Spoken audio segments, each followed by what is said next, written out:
Okay. Thanks for joining, everyone. My name is Ryan Patterson. I'm a public art project manager with the Maryland State Arts Council. I'm joined here with a number of my colleagues, as well as members from the Commission on Artistic Property of the Maryland State Archives and the Department of General Services, who we are partnering with to make this wonderful opportunity possible. I'm going to walk us through the intro slides for today's webinar, and my colleagues will chime in as we go.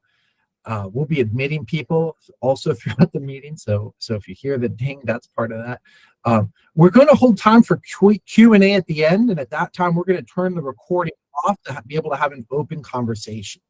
Throughout the meeting, you can feel free to put questions in the chat, but we will hold time for question and answer at the very end. So just to get started, again, my name is Ryan Patterson with the Maryland State Arts Council. I'm going to turn it over to my team, and then we'll go to the Commission on Artistic Property team and DGS to introduce themselves. Liesl, would you like to introduce yourself? Yes, my name is Liesl Fenner, and I am an outgoing public arts staff member at the Maryland State Arts Council, but it's wonderful to be here and launch the project. Thank you. Nora? Hello, everyone. My name is Nora Howe. I'm the Public Art Project Manager for the Maryland State Arts Council. Thanks. Elaine? I'm Elaine Rice Bachman. I'm the Maryland State Archivist and the Secretary of the State House Trust. And from the archives, we have a few staff members here. Chris? Yes, hi, I'm Chris Kinsel. I'm the Director of the Commission on Artistic Property. And Robin? Hello, everyone. My name is Robin Gower, and I'm the Curator for the Maryland Commission on Artistic Property.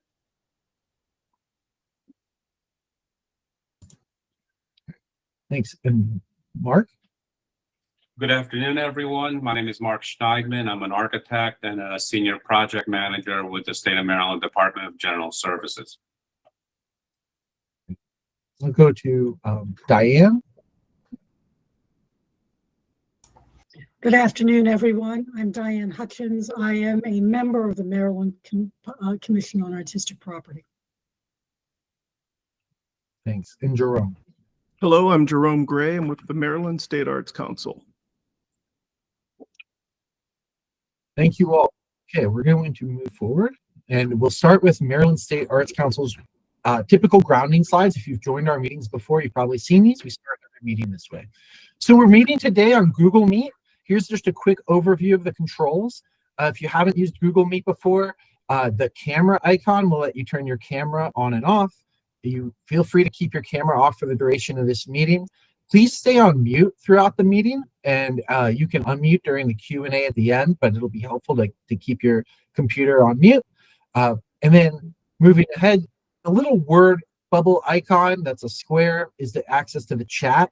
Feel free to announce yourself or put any questions you'd like to in the chat. We'll be recording those, and we will go through the chat at the end during the Q&A to address. So the land acknowledgement statement is the first of our guiding documents that I'm going to share today, and I'll read aloud from this for accessibility purposes. This land acknowledgement derives from the Maryland State Arts Council's Land Acknowledgement Project, in which MSAC staff consulted with tribal peoples whose lands are claimed by the state of Maryland. And you can visit msac.org for more information, including maps, tribal histories, and key concepts, as well as best practices for making and delivering land acknowledgements. We acknowledge the lands and waters now known as Maryland are the home of its first peoples, the Accahonac Indian tribe, the Assateague Peoples tribe, the Cedarville Band of Piscataway Indians, the Choctico Band of Indians, the Lenape tribe, the Nanticoke tribe, the Nassau-Wawash Band of Indians, Piscataway Conoy tribe, Piscataway Indian Nation, Pocomoke Indian Nation, Susquehannock Indians, Yagahani River Band of Shawnee, and tribes in the Chesapeake watershed who have seemingly vanished since the coming of colonialism. We acknowledge that this land is now home to other tribal peoples living here in diaspora, and we acknowledge the forced removal of many from the lands and waterways that nurtured them as kin. We acknowledge the degradation that continues to be wrought on the lands and waters in pursuit of resources, and the right of the land and waterways to heal so that they can continue to provide food and medicine for all. We acknowledge that it is our collective obligation to pursue policies and practices that respect the land and waterways so that our reciprocal relationship with them can be fully restored. Next, our equity and justice statement overviews our commitment to these principles. The arts celebrate our state's diversity, connect our shared humanity, and transform individuals and communities. The Maryland State Arts Council and its supporting collaborators are committed to advancing and modeling equity, diversity, accessibility, and inclusion in all aspects of our organizations and across the communities of our state. MSAC and its grantees are committed to embracing equity and non-discrimination regardless of race, religious creed, color, age, gender, expression, sexual orientation, class, language, and/or ability. And the vision of the Maryland State Arts Council is that we play an essential role in ensuring every person has access to the transformative power of the arts. And our mission as the Maryland State Arts Council advances the arts in our state by providing leadership that champions creative expression, diverse programming, equitable access, lifelong learning, and the arts as a celebrated contributor to the quality of life for all the people of Maryland. And in 2019, MSAC adopted a strategic plan that includes the goals that you see on your screen. I will read the bolded portions aloud. To increase participation, to provide intentional support, to build capacity, to leverage connections, and to bolster Maryland art.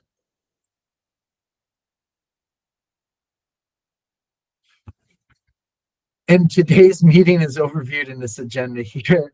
We're going to go over the project management of this and our partners and give an overview of the monument project. Nora? Thank you, Ryan. Oh, sorry, So- Elaine. Thank you, Ryan. Again, my name is Elaine Rice-Bachman, and as I mentioned before, I am the Maryland State Archivist. I also serve as the Secretary of the State House Trust. And it is in that latter capacity that it is my honor to represent the trust here today and on this project.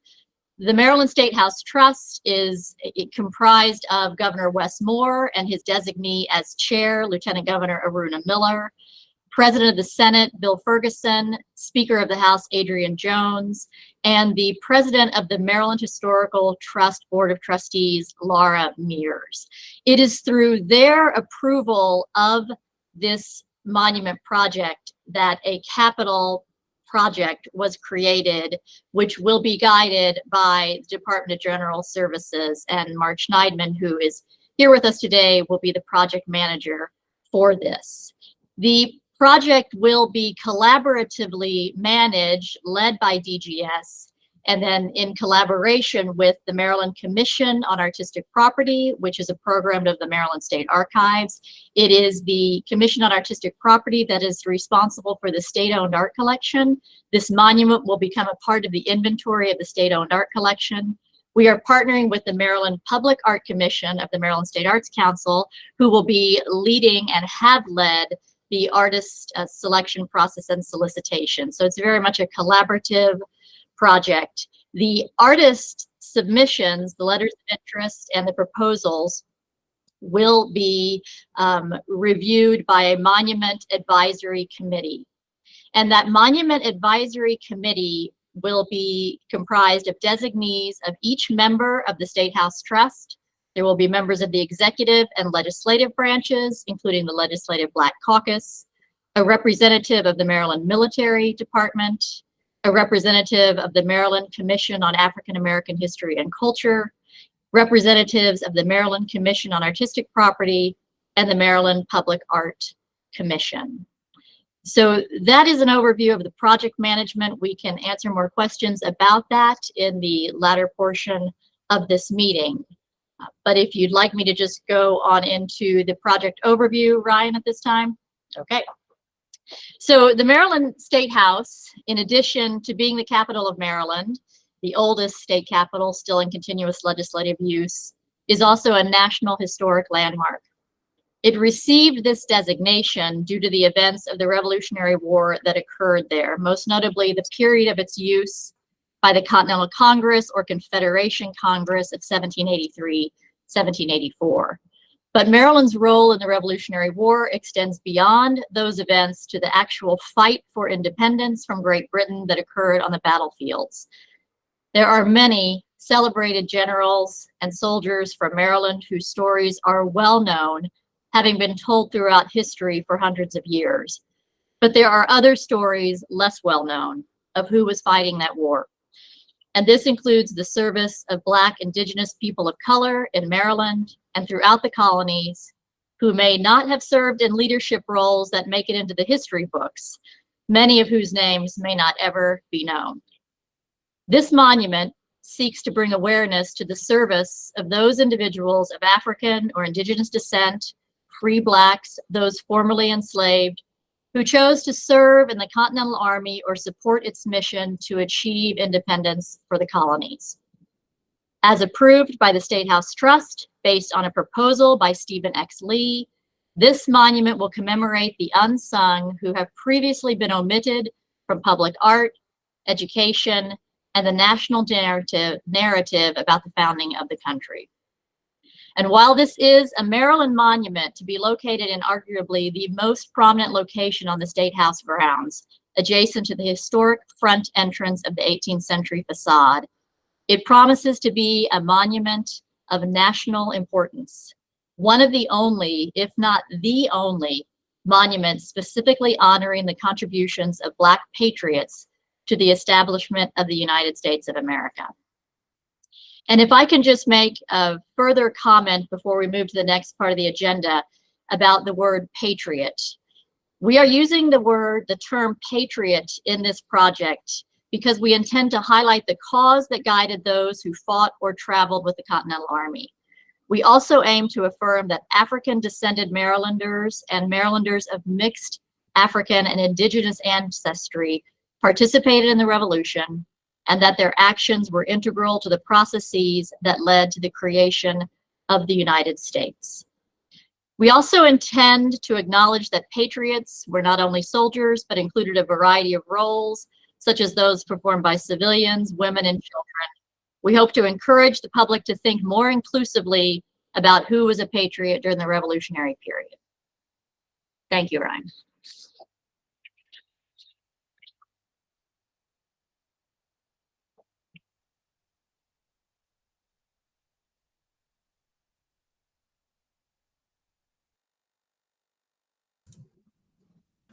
Thanks.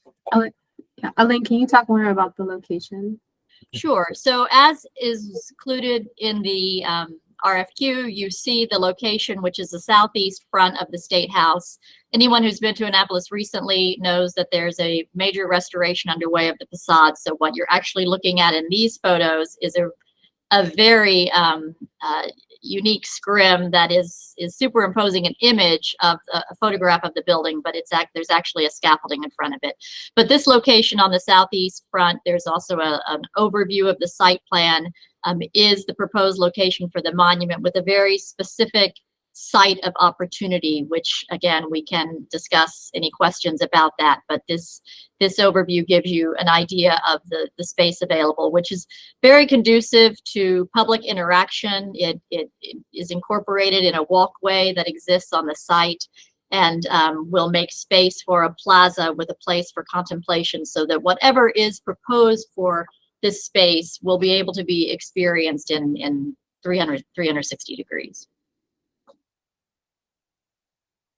This is just another view of the site as seen from Francis Street, another very familiar view to those of us familiar to Annapolis, but if you are not, this is one of the multiple access points to the State House grounds, but this is the historic front of the State House. Ironically, it is no longer able to be accessed. The actual visitor entrance is on the other side, but this remains the historic front and a very prominent facade of the State House.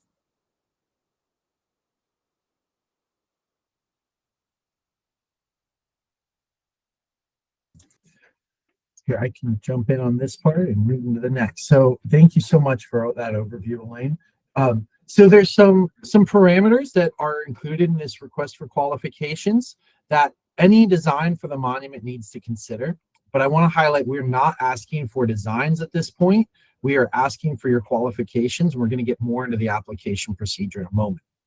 That said, any designs that will be considered must be original and unique and appropriate for this historic location.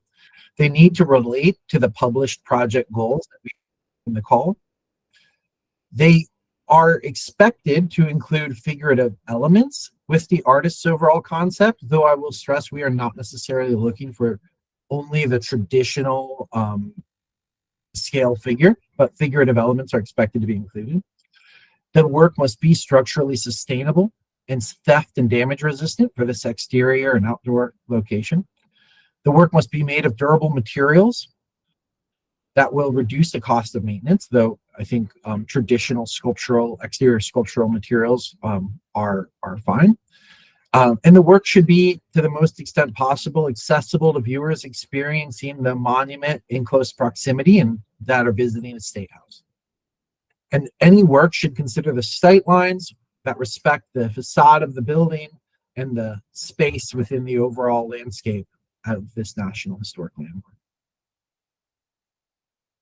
So the budget set aside for this is $500,000 is the not to exceed contract amount for the artwork. That is the amount that the artist will be able to design to with the guidance of DGS, and how that will fit into the overall project will be determined in collaboration with DGS.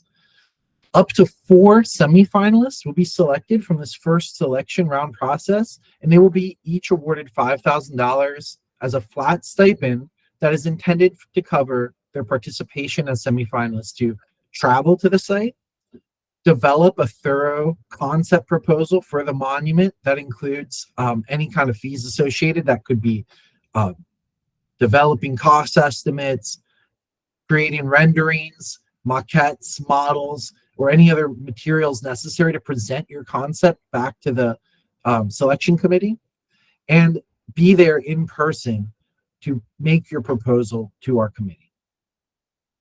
I just want to point out that the final artist will contract with the State Department of General Services for that contract. The contract covers everything listed here. Artist fee and your project management costs. That includes any subcontractors that you might be bringing in. Community engagement time. That's your time to present or work with communities that may be affected by this and have input into your project. Any overhead costs. That includes your studio costs, travel, lodging, etc. And your development of your design, your schedule, your budget, fabrication and shop drawings to talk about how the piece will be created. The fabrication and shop drawings must be stamped by a Maryland licensed engineer and again meet the standards of anything DGS requires. It includes all of your artwork materials, the transportation of the artwork, any required licenses and insurance, and any other costs that are incurred making this project within the stated timeline. Next. I'm going to hand it to Nora to talk about the selection process. Hello. So I'm going to talk about the selection process. First is eligibility. So this opportunity is open to artists who will conceive the concept and design the artwork commissioned. All artists are eligible living within the United States. If you are going to apply as an artist team, we accept artist teams. We just ask that you identify one person as like the point person who we can send notifications to. Those who are not eligible, if you are seeking a degree programs like a university or a college degree, you're not eligible to apply. Any employees or appointees of all of the state agencies they're listed, you know who you are not eligible to apply. And we do want to be clear that we will not accept applications from fabricators or foundries who do not have a lead artist identified. So if you are representing like a fabricator or a foundry, you need to work with a lead artist or identify a lead artist on your team. Otherwise, your application will not be reviewed. So the selection process will go through 4 phases, and I'm going to talk about them like big picture, and then I'll go into more detail for each. So the 4 phases are eligibility review, round 1, round 2, and then the finalists. And let's dig into that a little more specifically. So the eligibility review, that will be conducted by the Maryland State Art Council's staff. We are just strictly looking for completed applications. We are going to be assessing applications based on the 7 things on the screen. So your contact information is available. You've identified a lead artist. You've attached your resume. You've shown or uploaded 10 artwork samples, you include your artist's statement of interest, and you agree to meeting the artwork budget timeline and having it fabricated domestically. So again, that will be done by the Maryland State Arts Council staff. Any artist that submit application that includes all of those components will be considered eligible, and they will advance to round 1. So round 1, the artist will be scored by the members of the Monument Advisory Committee, which Elaine outlined at the beginning. So those folks will have access to your application if you advance to round 1, and they will score each application based on the selection criteria on the screen. So a quick overview of what that is. First, they'll be scoring you based on your experience, showing past work of what you've already made, that you show technical skill, that you have working with the figure, and that you have experience working with materials and fabrication that's suitable to be installed outside in a public environment or space. Secondly, they will be scoring your statement of interest. They're looking that the statement of interest communicates and demonstrates a personal connection to creating an artwork that honors the Black Patriots that Elaine explained at the beginning. And the final selection criteria is that the materials, the entire application, that includes your artwork, your resume, your personal statement, communicate a rich understanding and connection to the subject matter and themes that we explained at the beginning of this presentation. So each application that's eligible will be scored based on these 3 points. The highest scoring applicants will then advance to round 2. They will be scored again using the same selection criteria that I just explained. The Monument Advisory Committee will then select up to the top 4 scoring artists from that second evaluation, and those artists will advance to the finalist round. I'm going to explain this now so you kind of understand how this whole process will work. But to be clear, we will only be accepting proposals from those finalists, those up to 4 finalists at that point in time. Right now, we are not looking for proposals. So the finalists will have an opportunity to view the site, tour the site, learn more from the Department of General Services, who will be helping on the logistics side of this project. And they will have time to develop a proposal, and they will present that proposal in person to the Monument Advisory Committee. The Monument Advisory Committee will listen to those proposals and score them based off of the 4 selection criteria listed on the screen. So they will be looking at the artwork concept. They will look at engagement, how you plan to engage with the community in your project. They will be looking at feasibility. Can we do this project within the budget and the timeline that is available to us? And is the artwork durable, permanent, safe? A little more deep dive on the artist concept. The artwork has to be figurative in some way, but does not necessarily mean representational. We're leaving that to your interpretation and your creativity. The proposal has to address the themes and goals that we outlined in the RFQ. It has to consider the site, and the scale, and the materials in relationship to the historic State House. So these are the 4 criteria that they'll be scored in. And ultimately, the Monument Advisory Committee will select 1 artist out of those 4 who will be awarded the committee. Just a review again of the Artist Advisory Committee, but Elaine explained it in great detail at the beginning. All right, I'm going to hand it back to Ryan. Thanks. Yeah, I just want to reiterate these elements that we're going to require as part of your initial proposal, or not proposal, your initial submission, and then Nora is going to walk us through what that looks like on the application. So you'll have to put in your contact information, and as Nora mentioned earlier, it's okay to be a team. We are welcoming teams, but please identify a lead artist or some kind of lead contact that we know who to send notifications to. We'll need a resume or a CV of previous experience, and we ask for that to be capped at 5 pages. If it's a team, try to condense that into 1 PDF that's at 5 pages. I think it always works better when a team writes their resume as 1 document rather than just having 5 individual documents combined together. It really tells us how you work together and what you've done together. Then one of the most important elements is definitely the artwork samples. And there's a key to this that we don't just want you to upload your picture. There's a section called metadata, and you're probably familiar with this if you apply to other calls for artists, but it's really important that you include the metadata for your work samples. That tells us all of the relevant information we need to know beyond what the work looks like. It's going to allow you to write a description of that artwork, what we're looking at, tell us where it is, what it is, why, and as well as put in sort of technical information like the scale, the dimensions of it, what materials were used, when you completed it, the budget, if it was a commissioned piece or something in a private collection, but really help us understand what we're looking at in the context for the photo you included. Again, the last part of that, but in addition, the last part of that is to please list your collaborators and fabricators. We know that public art rarely happens in a vacuum. It's really admirable that you can highlight who's on your team, but it's really hard for when we look at things and we go, I'm pretty sure such and so built this, or I'm pretty sure they collaborated with somebody else on there. Or if two artists apply that maybe work together. It's way more informative and beneficial to your application if you identify those people up front to let us know what we see. In addition to those elements, you'll include your statement of interest, and this is a way to talk about who you are and what your particular personal connection is to this project. As Nora mentioned, that's a high area that we score, what your experience is to contributing to this specific opportunity focused on a monument to Black Patriots.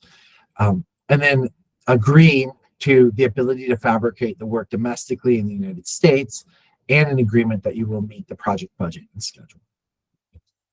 Okay, Nora, can you show us what that looks like on Submittable?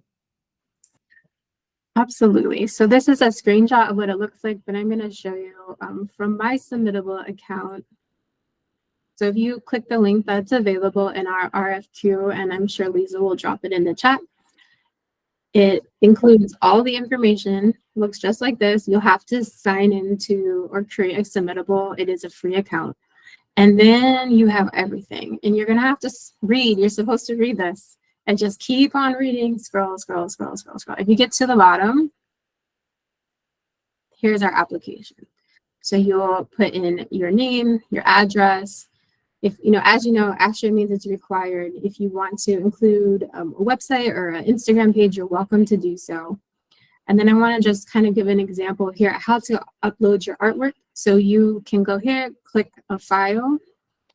And once you've selected an image or a JPEG file, then the metadata fields open up. And like Ryan said, these are incredibly important. And I will say we have received applications in the past that do not include this information. It doesn't enable the panelists to give you a fair review because they need to know, what is this made of? How big is it? Because if you make public art, you're likely making work that is large, but we're, as a panelist, they're looking at it on a small screen. So it really helps to know the materials and dimensions so they can adequately understand your experience and your artwork from the past. So please take the time to fill out each of these fields.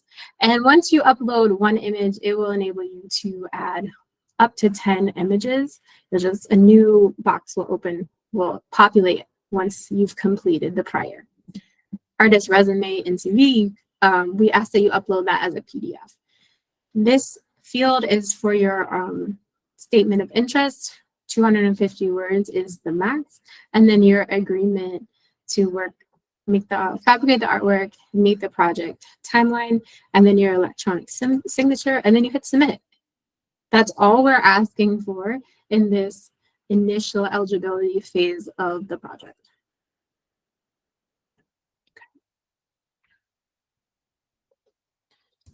Okay. So this is, yeah, go ahead.